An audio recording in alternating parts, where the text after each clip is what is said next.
So it's important that we start talking about informative speaking because that is going to end up being our first major speech. Now, if you'll recall, we've talked about informative speaking before when we talked about the general purposes that a speech can have, or rather that you can have when you're giving a speech. Informative speaking was one of them. And you'll recall that when we are speaking to inform, our major goal is to teach the audience something new. So, for example, this video right here is actually kind of an informative speech. So today we're going to be talking about some of the other goals that you can have when you are doing an informative speech, why we speak to inform, that sort of thing. We'll also be talking about some tips for informative speaking that you should keep in mind when you are trying to come up with your topic and when you're developing your speech. And we'll also talk about different types of informative speeches that you can give, which will hopefully start to kind of spark your mind as to what you can talk about for your speech. So let's get going. So first, like I said, we can have a lot of goals when it comes to informative speaking, but really our main goal is to convey accurate information to the audience. So when we are developing our speeches, we want to make sure that we are giving them the most accurate information possible. And if our information is inaccurate, or if it's not clear, or if it's not interesting, it's just not going to be a very good speech. So we should always aim to be accurate, clear, and interesting when we're giving an informative speech. When we talk about accuracy, we're talking about making sure that our information is not only correct, but that it is also current. And especially with informative speeches, since as we'll talk about later, oftentimes you're doing technological advances, medical advances, things of that nature. Oftentimes the information surrounding our topics move very, very quickly. And so we want to make sure that we have the most up-to-date information that we possibly can, that it's the most accurate. But even if we're not doing something new, if we're speaking about something old, sometimes it's also important to make sure that we have the most accurate information.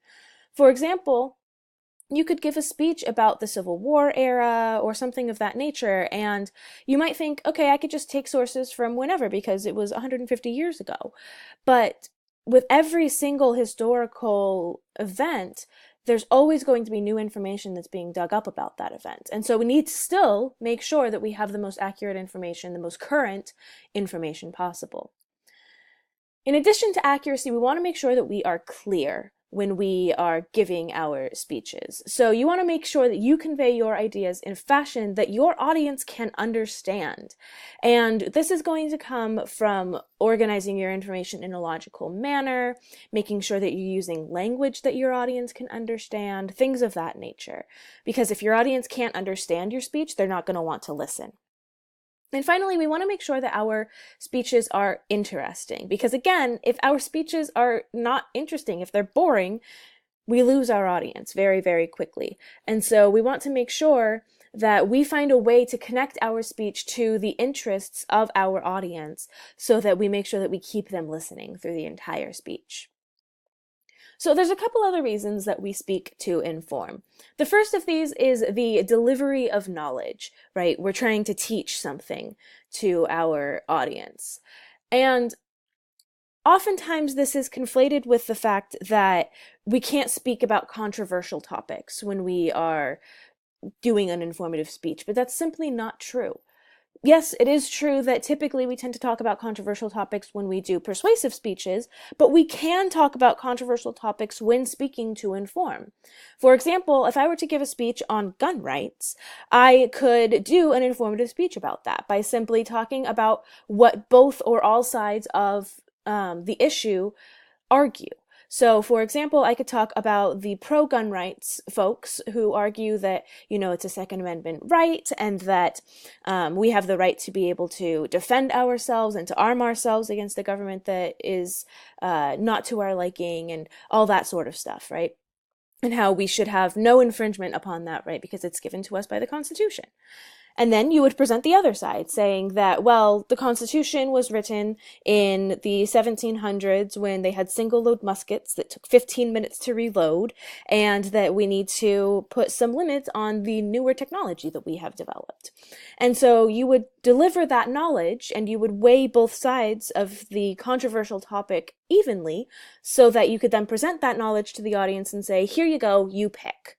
So we can talk about controversial topics in informative speaking, we just have to be fair about it.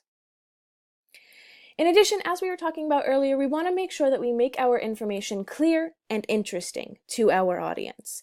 And so we're going to use a lot of support, which we'll talk about in a few weeks, but we're going to use things like description and painting word pictures, illustrating, using narrative, things of that nature to really make our audience immersed in our speeches. And this is going to make the information both clear and interesting to the audience, because if they can put themselves into the speech, oftentimes it makes it a lot easier for them to listen to the speech. So another couple of goals that we can have when giving an informative speech include the communication of new or unfamiliar information. So oftentimes we're teaching our audience about something new. And so this is when we're talking about something that they have never heard about before. So for example, I heard an informative speech recently about this new revelation called the flu patch.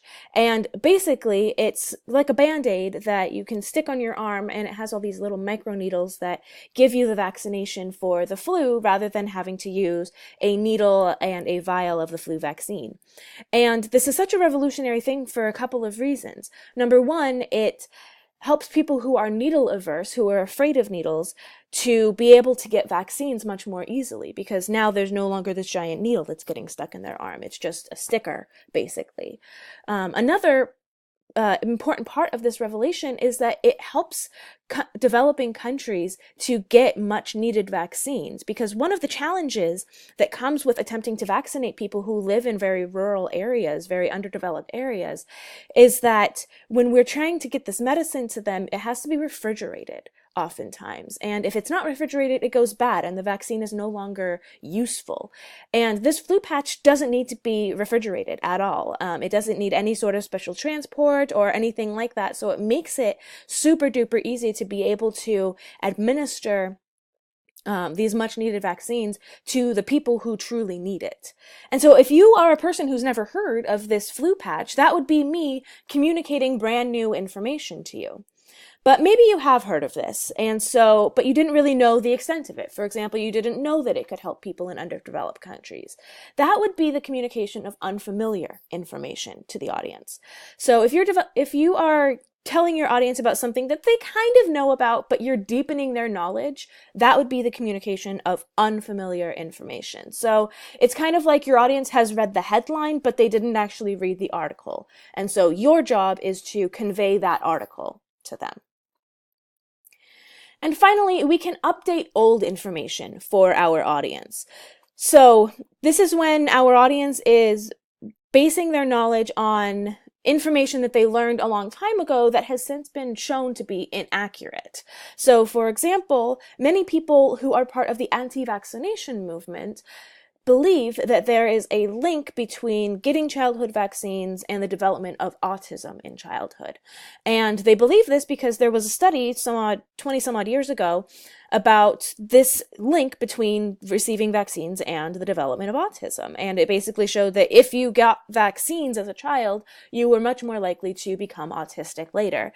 And since then, in the 20 years since that study was done, it has since been proven that the doctors who did that study have been completely taken their medical license away, and it's been demonstrated that they admitted that they falsified all of their information, right? That they falsified their data, that they kind of cherry-picked the children for their study, and basically this entire study was completely false.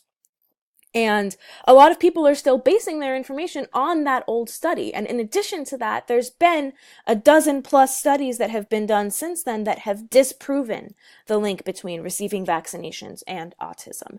And so oftentimes our audience is operating on information that they don't realize is old. So our job as informative speakers is to update that old information. So those are some of the goals that we can have when we're giving an informative speech.